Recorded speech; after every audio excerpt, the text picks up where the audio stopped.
परब्रह्मणे नमः। अथ पञ्चदशोऽध्यायः पुरुषोत्तमयोगः। श्रीभगवानुवाच ऊर्ध्वमूलमधःशाखम् अश्वत्थं प्राहुरव्ययम् छन्दांसि यस्य पर्णानि यस्तं वेद स वेदविदुः। अधश्रोत्रं प्रसृतान्तस्य शाखा गुणप्रवृत्ता विषयप्रवाला।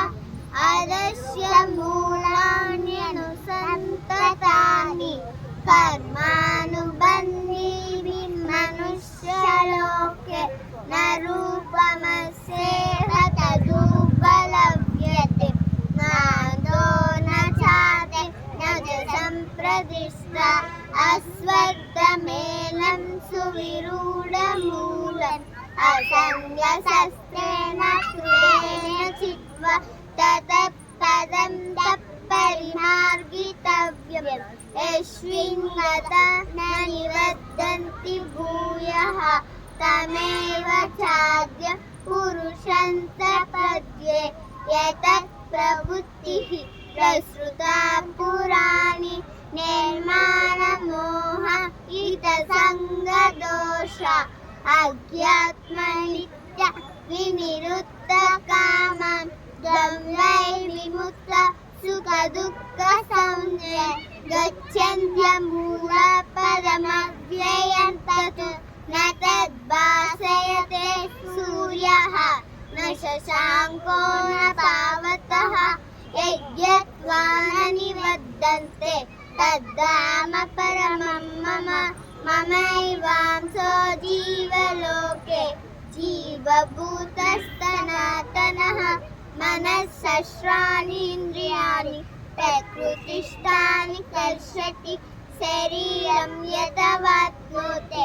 यच्चाप्युत्क्रामतीश्वरः दृढीद्वैतानि संयाति वायुर्गन्धानि वासय। श्रोत्रं चक्षुस्पर्शनं च रसनं घ्राणमेव च अधिष्ठाय मनस्सायं विषयानुपसेवते। उत्क्रामन्तं सितं वापि भुञ्जानं वा गुणान्वितं। विमूढानानुपश्यन्ति पश्यन्ति ज्ञानचक्षुषः। यदा द्वितीयः तेजः जगद्भासयतेऽखिलं यच्चन्द्रमसि यच्चाग्नौ तत्तेजो विद्धि मामकम्। गामाविश्य च भूतानि धारयाम्यहमोजसा।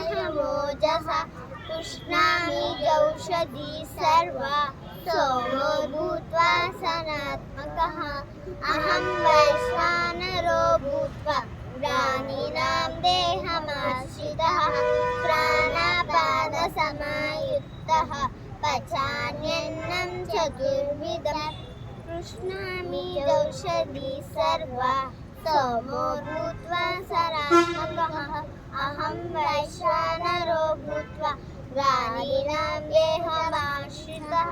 प्राणापानसमायुक्तः पचाम्यन्नं चतुर्विधम्।